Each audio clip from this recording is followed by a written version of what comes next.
Tu te réveilles le matin et avant même d'ouvrir les yeux, tu le sens.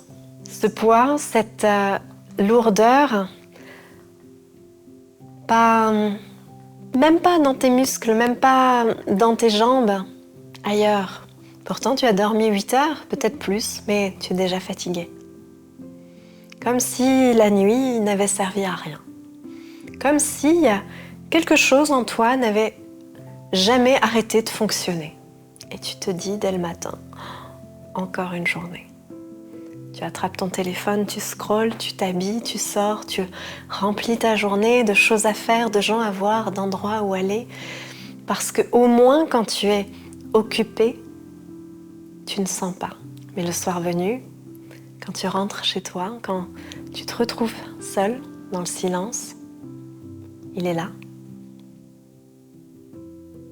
Ce quelque chose que tu essayes d'éviter depuis le matin, depuis hier, depuis des semaines, peut-être même depuis des années. Alors tu fais quoi? Tu rallumes la télé, tu ouvres ton ordinateur, tu cherches quelque chose, n'importe quoi pour remplir ce silence parce que le silence c'est dangereux. Dans le silence, on entend ce qu'on ne veut pas entendre. Alors aujourd'hui, je voudrais te parler de quelque chose que peu de gens comprennent vraiment.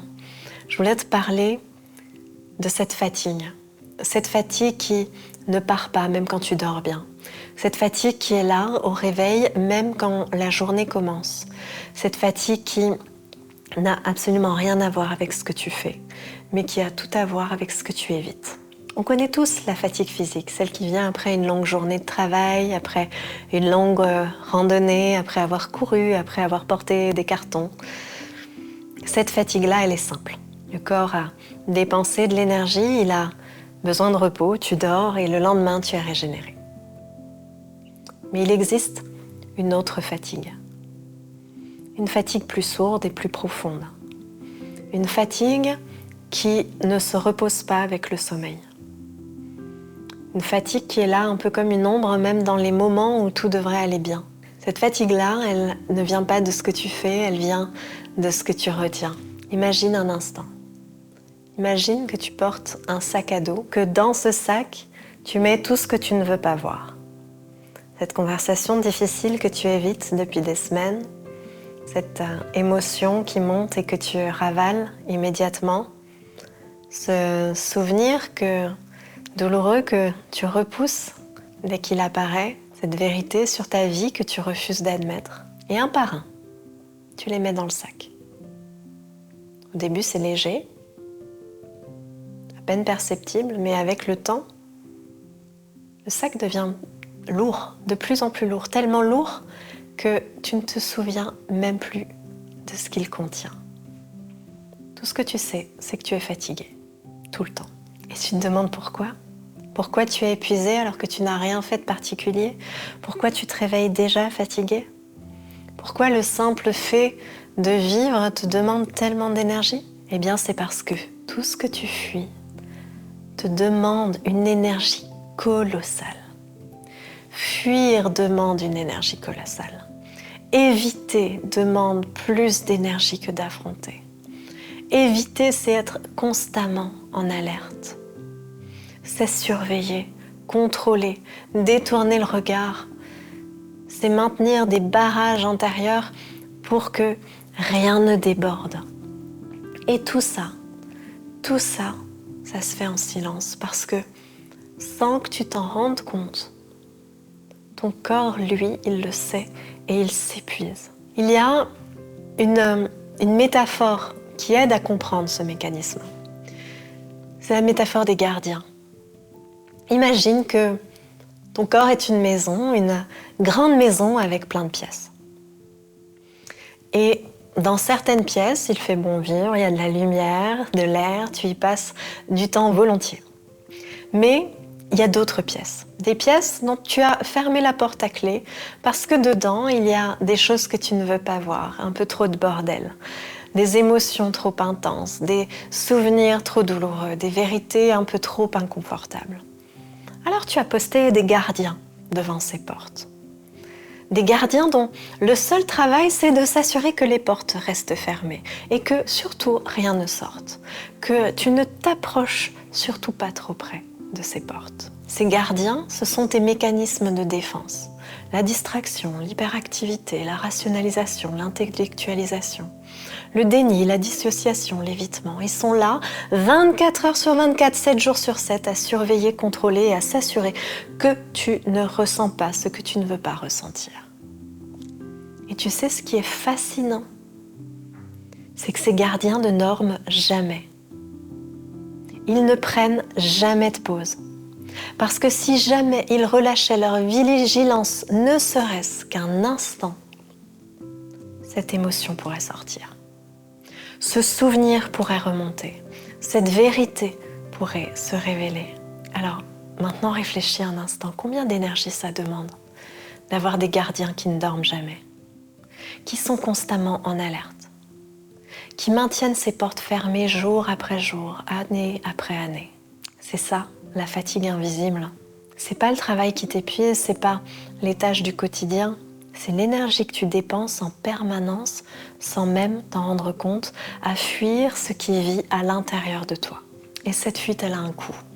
Il y a une cliente qui est venue me voir un jour et qui me disait « Je comprends pas, je dors 8 heures par jour, je mange bien, je fais du sport, mais je suis tout le temps épuisée. » Et elle avait, selon elle, tout essayé. Les compléments alimentaires, les vitamines, les analyses de sang, les soins, tout était normal, mais la fatigue était là, persistante, inexplicable, selon elle. Alors, je lui ai posé juste une question. Qu'est-ce que tu évites en ce moment ? Alors, elle m'a regardée, surprise. Elle avait commencé d'ailleurs à ouvrir la bouche pour répondre, puis elle l'a refermée. Elle a réfléchi un bon moment. Finalement, elle a dit, mais il y a bien quelque chose avec mon père, mais ça fait des années, c'est réglé, j'ai déjà travaillé dessus. Sauf que c'était pas réglé. Elle avait juste fermé la porte et mis un gardien devant. Et passé les 10 dernières années à faire comme si cette pièce n'existait pas. Alors pendant la séance, je l'ai simplement invitée à se rapprocher de cette porte. Pas à l'ouvrir, pas encore, juste à reconnaître qu'elle était là. À dire ok, il y a quelque chose ici et je le vois. Et il y a quelque chose d'étrange qui s'est passé. Juste en reconnaissant que cette porte existait. Juste en arrêtant de fuir cette réalité. Son corps a soupiré profondément. Comme s'il avait retenu son souffle pendant des années. Elle n'avait rien résolu ce jour-là. Elle n'avait pas ouvert la porte. Elle n'avait pas libéré l'émotion. Elle avait juste arrêté de fuir. Elle avait juste dit « c'est là et je le reconnais ». Cette simple reconnaissance avait libéré une partie de l'énergie qu'elle dépensait à éviter. Quelques semaines plus tard, elle m'a écrit « Je ne sais pas comment l'expliquer, mais je me sens beaucoup moins fatiguée. C'est comme si quelque chose s'était desserré. » C'est ça, le coup de la fuite. C'est pas juste psychologique, c'est pas juste dans ta tête.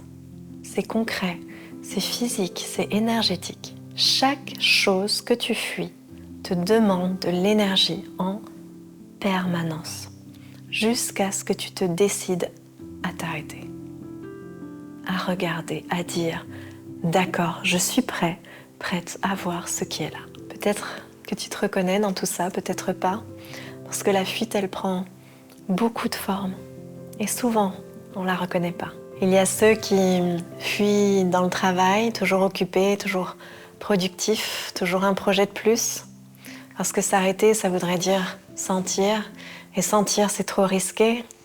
Il y a ceux qui fuient dans les distractions, les séries, les réseaux sociaux, le scroll infini, tout plutôt que le silence où les émotions pourraient remonter.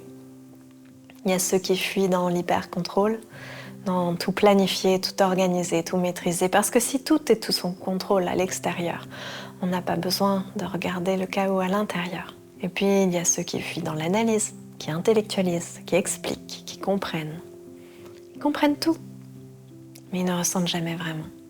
Parce que comprendre, c'est rester dans la tête. Et dans la tête, on y est hyper en sécurité. Et il y a ceux qui fuient dans le mouvement perpétuel. Toujours dehors, toujours avec des gens, toujours stimulés, toujours dans le sport. Parce que la solitude fait peur. Dans la solitude, on entend ce qu'on essaye de ne pas entendre. Il y a ceux qui fuient dans l'optimisme forcé. Tout va bien, tout est positif, il faut être reconnaissant. Parce qu'admettre que quelque chose ne va pas, ça voudrait dire le regarder en face. Toutes ces stratégies, elles ne sont pas mauvaises en soi. Travailler n'est pas mauvais, se distraire n'est pas mauvais, s'organiser n'est pas mauvais.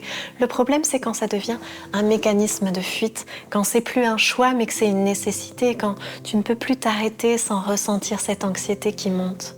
Parce que c'est là que tu sais que tu fuis quelque chose. Alors maintenant, la question devient, comment on arrête de fuir ? Et la réponse, elle est à la fois très simple et terrifiante, on s'arrête. On s'arrête de courir, on s'arrête de se distraire, on arrête de remplir chaque instant.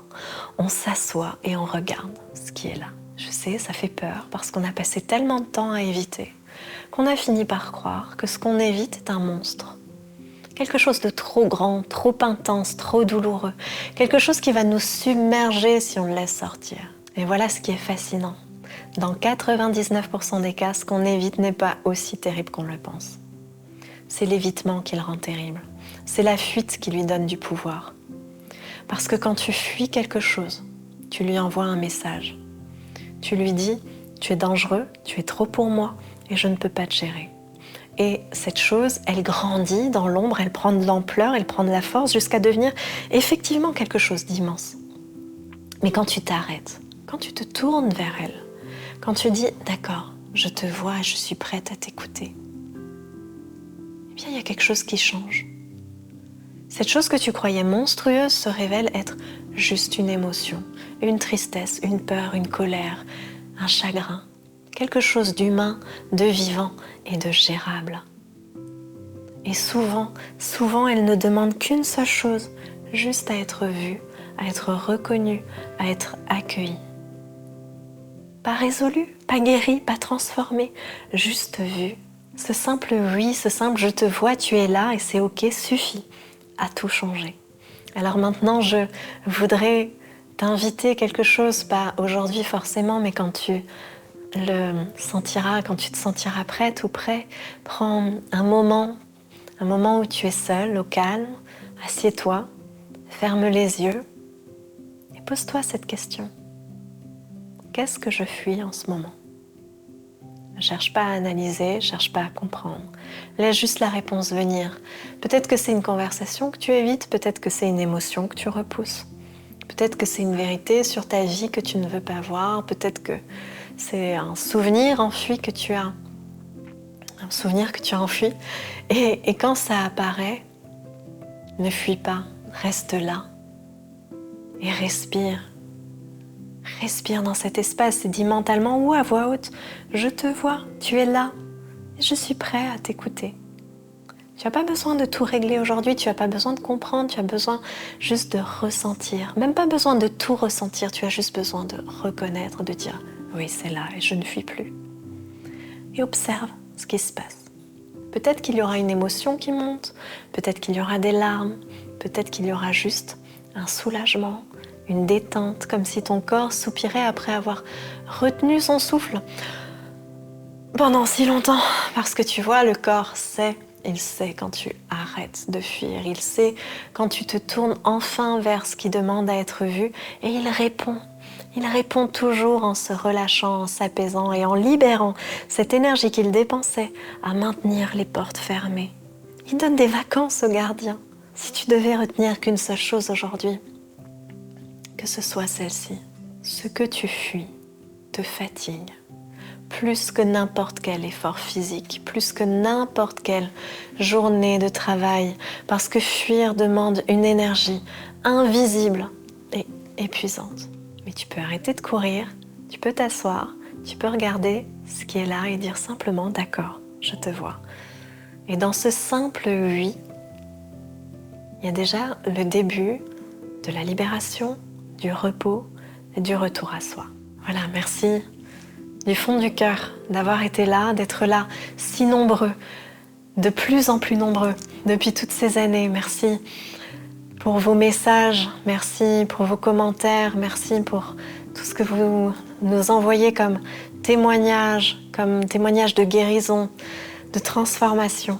Merci du fond du cœur d'avoir écouté, d'avoir fait ce chemin avec moi aujourd'hui. On se retrouve très bientôt pour de nouvelles ouvertures sur la conscience. À bientôt.